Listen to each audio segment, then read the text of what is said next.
This podcast episode is brought to you by Coors Light. These days, everything is go, go, go. It's nonstop hustle all the time. Work, friends, family expect you to be on 24/7. Well, sometimes you just need to reach for a Coors Light because it's made to chill. Coors Light is cold lagered, cold filtered, and cold packaged. It's as crisp and refreshing as the Colorado Rockies. It is literally made to chill. Coors Light is the one I choose when I need to unwind. So when you want to hit reset, reach for the beer that's made to chill. Get Coors Light in the new look delivered straight to your door with Drizzly or Instacart. Celebrate responsibly. Coors Brewing Company, Golden, Colorado. Hello, everybody. Elon here. We've got a brand new offering for you on our Keeping Karlsson feed. I think you guys are going to like it. This is a show that we are calling Clipping Karlsson. We have a lot of shows on the Keeping Karlsson network, both on our main feed with the main Keeping Karlsson show and Short Shifts, also Dave Betton's Stream Scheme and John and Marcus's Stat Attack. And I imagine a lot of people don't have time to listen to all the different content that we put out. So we thought it'd be fun to just throw out every Saturday a quick, less than 20-minute recap of some of the best clips from the past week in case you missed something. And we want everyone to be able to hear all the cool stuff we're putting out. So we're calling it Clipping Karlsson. And here is the first ever episode. I really hope you like it. A quick note that already one of the clips is a little bit out of date because Ben and Lewis talked about Dylan Cousins taking over for Jack Eichel on the top line. Now Cousins is injured. So we'll have to wait for Sunday's episode, and Brian and I will dig into what's currently going on Buffalo with Eichel now out long term. But anyways, enjoy the show. Thanks so much to Julian Paquette for putting it together and hosting. And definitely we want to hear what you think. So tweet us at Keeping Karlsson. Give us your feedback.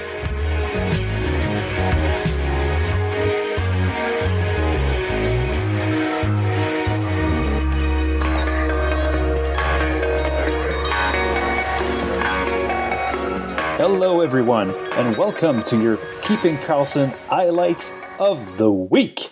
We know some of you are busy and unfortunately don't have time every week to listen to all the amazing advice you can find here on the Keeping Karlsson network. So we'll provide you every week with the very best of what you can find on all shows throughout this network. I'm your host, Julien Paquette, and let's get to it. This has been the week of the goalie. The Short Shifts guy, Ben and Lewis, took a break on Thursday. Instead, Elon interviewed William Nadeau, the goalie expert of the Keeping Karlsson family. Together, they did a mid-season update of the Small Goalie Sport. For me, it was a much-required listen, because, as we know, goalies are voodoo. William brought us his expert opinion on the situation in front of the nets for the Islanders. Varlamov's had such a good year. He's 12-4-3 with a .929 save percentage. He's played 19 games this year, which is amongst the top. The highest is 21 games. So I think a lot of people would be wondering why you don't have him higher. And I imagine the reason is just because you have so much faith in Ilya Sorokin, who, to be fair, at the start of the year wasn't playing much. But recently it's gotten a little bit closer to 50-50. So is your expectation that the Islanders are just going to go 50-50 rest of the way, and both of these guys are going to be so good that even as just a tandem goalie, they're worth having in tier 4 above? I guess we'll get to the guys who you have them above. Yeah, and maybe like Merzlikins or Korpisalo last year. I mean, when they play, they will give you a good performance. For those wondering, William has a clear opinion on who should be the starter in Long Island.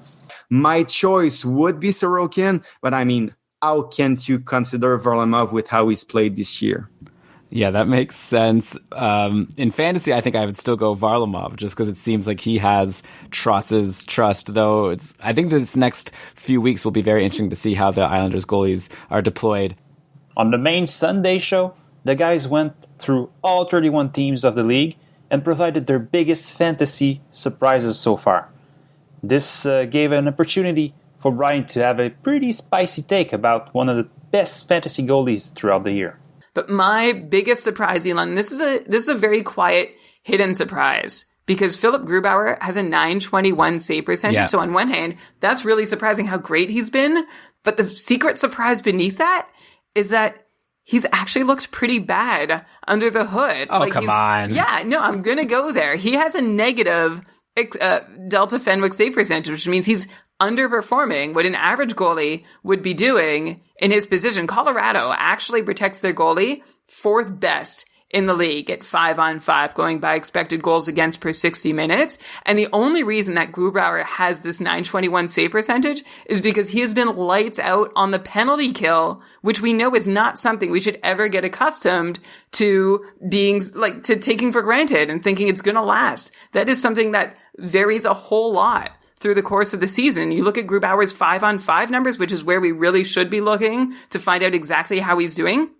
Grubauer ranks 31st out of 38 regular goalies in the league this year in 5-on-5 save percentage. That's not a fancy stat, Elon. That's just saying at 5-on-5, the state of the game that you play the most time at, he ranks 31st out of 38 regular goalies. And you can imagine the goalies below him also are very bad if I were to rhyme them off. So Philip Grubauer, I don't know, man. Looking like, yeah, like great position to pick up a lot of wins, but it seems like it could be a house of cards waiting to fall. Good. Lucky for him that Francouz is not around to challenge. Okay, but how was Grubauer last year in 5-on-5 save percentage in the year before, right? Like, I mean, this is a very small sample size, and yeah, maybe he's not doing as great at 5-on-5, but you can't just like take away his short-handed success and be like, whatever, that's not sustainable. Like, he's obviously making up for it and having a great year overall. So, I mean, I'm not going to be like, wow, Grubauer, you've stunk this year. Like, I think overall he's doing very good, and it's harder to do well short-handed. So I know it's like maybe not as sustainable. Yeah, but it's also more random. Like, you can be a bad goalie and do really well on the penalty kill because like you're talking about small sample at 5-on-5. It's minuscule sample on the penalty kill. I know, but I'm just saying it's harder. So, like, I think we're talking about two different things. There's one thing about trying to predict what's going to happen in the future versus, like, just giving credit. Like, if someone is doing amazing on the penalty kill, you have to be like, good for you. You've done amazing on the penalty kill. Yeah, but at the same time, if their high save percentage is based on something that you can't expect to sustain, it's like if a player, this is the equivalent of a player shooting 30% at even strength. Their goals aren't going to keep coming the way they're coming. So Grubauer's saves are not going to keep coming the way they're coming. That's all I'm saying. So is Grubauer good or bad? Good thing we had William Nadeau this week to provide a second opinion. Yeah, I'm actually curious, like, Grubauer is someone I feel like, I guess it depends on your league format, right? But are you not so into him? Because it seems like he's like in such a perfect situation, similar to Vasilevsky, like not saying he's as good, but Grubauer's got a 12-7 record, 917 save percentage, and he plays all the time. So I guess depending on your format, maybe you have him higher if volume is counted more. But yeah, what are your thoughts on him? Yeah, exactly. I think for him, it's the perfect situation. Maybe not the most talented goalie. I mean, you put Ilya Sorokin in his position, and I think they could be two very different goalies. He's pretty good. I'm anxious to see, I'm looking forward to see what could happen when Francouz is back. But I mean, the news are pretty slow to come for him, so I don't know. But yeah, the situation is just so perfect, and he's been very good this year too. I mean, almost 5 goal save above average, 917 save percentages behind a very good, like we know, Colorado Avalanche team. So I mean, how can we put him low? So staying with goalies, William had a chance to update a stake that caught a lot of attention during the offseason about Kevin Lankinen, who he predicted before pretty much everyone else that would be the main guy in Chicago by the end of the season. And then Kevin Lankinen, time for you to do a little bit of a victory lap. Like, or is it, right? Like, if you would have come on like a month ago, you would have just been showered with praise about how smart you were to project Lankinen to do well. But if you look more recently, he just came off a really rough start against the Tampa Bay Lightning. Before that, he had a good game against Tampa. Then he's had lots of good games this season against Detroit. But when he plays tougher teams, it doesn't seem like he's been doing as well. He had a couple rough games against Columbus and Carolina last week. So is Lankinen maybe riding high numbers from his games against Detroit? Or do you think that this is a goalie that could actually be relied upon in fantasy at this point? Like, you're having him in the same tier as Sergei Bobrovsky and Elvis Merzlikins, who you've said really good things about. Is Lankinen really that good? Yeah, I think he is. Again, I take you back to our last episode when we talked about how I saw him at the World Championship, and he was very, very good. The backbone of that Finland team who won the gold, and that Finland team who beat the likes of the Canada with the McDavids and companies, and Russia with the Nikita Kucherov and company. So, he can be good in front of good competition. And, 919 save percentages in 17 games not too shabby. So, I think he's good. And I really think he's the guy in Chicago. Again, the important part there is in Chicago. So, are they the real deal? I don't know, but I think Lankinen is. And maybe, like a Jonathan Bernier last year, he can make you a lot of saves.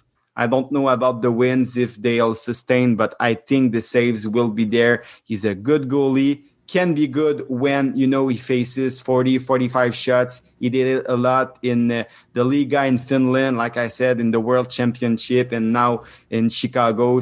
William believes in Lankinen, but he still provided us a little bit of healthy skepticism. In Chicago, he's the guy, but if you compare him to the goalie, he have the same numbers with this season. Yeah, I would trade him too. I mean, I had questions. Should I trade Lankinen for Jordan Binnington? For sure, I would do that. So, I mean, it depends of what you can have, that's for sure. But if you can sell him high for a Binnington, a Varlamov, maybe even a Sorokin, I would do that, yeah. The next clip comes from the Stat Attack, a podcast dedicated to the Cacupful. Even if you're not a Cacupful participant, there's still pretty good advice you can find. Like this week, there was an interview with Dustin Howe, who's in first place in Tier 1 of the Cacupful, which is, as we know, the toughest league in the world. We can always learn from the best, and Dustin provided us insight on how he approaches streaming. Of course, he's talking about the Cacupful. So, in this league, you're limited to 4 ads a week. Important to remember when listening to what follows. Dustin, can you tell me what your average week looks like in not just in the Cacupful, but in fantasy in general? So, at what stage of the week do you start looking maybe at the following week? Do you tend to use 1 or 2 moves early in the week with the intention of saving 1 or 2 for the weekend? Or how does your Monday to Sunday look on an average week? I think it depends on a lot.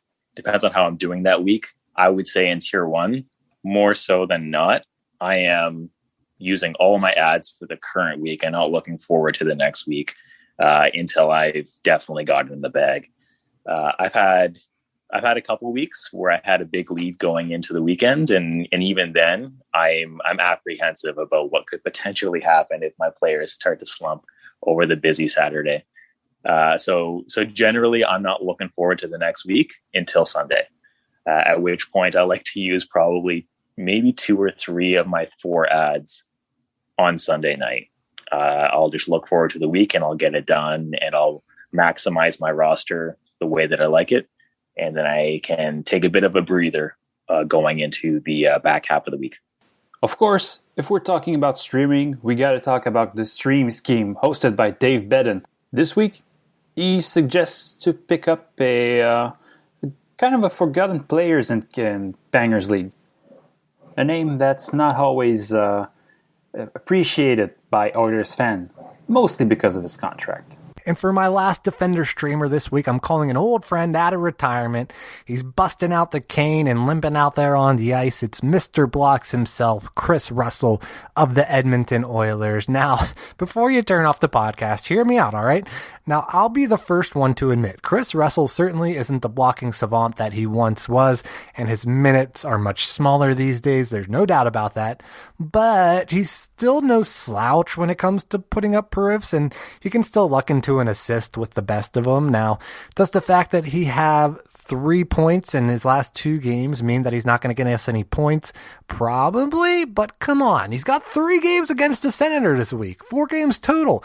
Can't stress that enough. We're not trying to reinvent the wheel here, people. A lot of games plus off-day games plus bad opponents equals streamable players. It's like the Pythagorean theory, but it's more like the Streamagami theory. He makes it sound like Streamagami was an old philosopher or something like that. Unfortunately, Russell ended up missing Friday's game against the Senators, and he only got the rare managers who own him 4 blocks, 1 hit, and 3 shots during the 2 games he played this week. Up next, a segment of the short shifts with Ben and Lewis that Jack Eichel owners might want to listen to now that we're not quite sure how long his injury is going to last.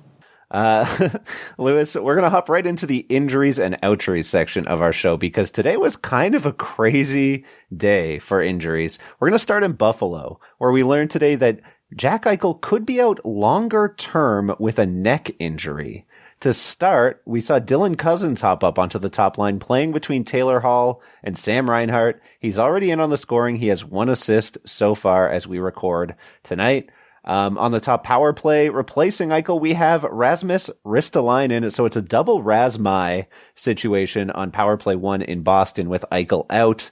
Obviously, Ristolainen is probably owned in most leagues right now, but I think that Dylan Cousins becomes something of an interesting name. Do you think that he's streamable now in 12 or 14 team leagues here, Lewis? Yeah, I think he might be interesting. Obviously, those are a couple quality line mates, but again, Buffalo's scoring has been so erratic. Are they going to be able to put up, decent goal totals against goalies who are not fading out like Carter Hart so far this season?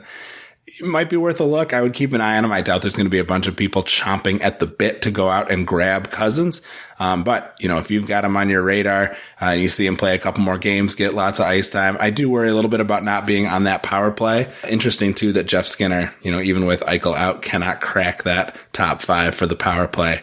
But, I'm lukewarm on Cousins. I think it's an interesting spot, but I wonder if we won't see a few different combinations before Kruger settles on something that he likes. I wonder, yeah. I don't know that I would expect. I mean, I assume that Jeff Skinner is nowhere close to power play 1. Like, I would think based on what we've seen from Buffalo, I just get the impression that Ralph Kruger has Jeff Skinner at the bottom of every single list he's ever written. So, I would have maybe thought Dylan Cousins or maybe Eric Stahl get a shot there. But yeah, I think that it's interesting. It's an interesting spot for Risto, and I'm with you. It's tough to trust anybody in Buffalo, given what we've seen from that squad so far. For our last segment this week, we have an interesting side bet between Elon and Brian regarding Evgeny Dadonov from the Ottawa Senators. He came to Ottawa with a lot to prove, and at 5-on-5, he's slipped a little, but he's still on the top power play, and he's just not seeing anything happen. No goals on 16 shots that he's taken, when over the last couple seasons, you could count on him to score 20% of the time. So maybe 3 power play goals would have been fair. He also has just 1 assist. His points participation is in the dumpster, 12.5%, which is laughably low for a forward on the power play. For him on the power play, you would hope for 50% points participation. So I honestly think that he can do better, not a whole lot better, but I think he can probably get at least to 50-point pace compared to the current 28-point pace. I'll bet you on that for sure. Okay. Because we were seeing so many other players do it. If you think that he's going to have a 50-point pace moving forward, I definitely disagree. I think all these guys that I mentioned before, like Batherson, Norris, Stützle, they're all better than him at this point. And I don't know. I just don't see it happening. I know you're saying that he is not getting as many of his shots going in on the power play, or he's not having a high IPP. So I guess we'll see, but I would be surprised. Just seeing some really poor variance on the power play. And so I think but don't you think it's also kind of likely that he gets bumped from that top power play at some point if he continues to, you're saying he's taken all these shots and nothing's gone in. Maybe the coach is saying, maybe you're not as good at shooting. I don't know. We'll see what happens. Here's another one. 0 secondary assists at 5-on-5. So he hasn't gotten any bonus points. Sure. So his 1 point in his last 9 games, maybe convert that to 2 or 3 points over 9 games. Okay. So you and I now have a bet. Dadonov 50-point pace over the rest of the season. I will take the over. That is all for this edition of the Keeping Karlsson highlights.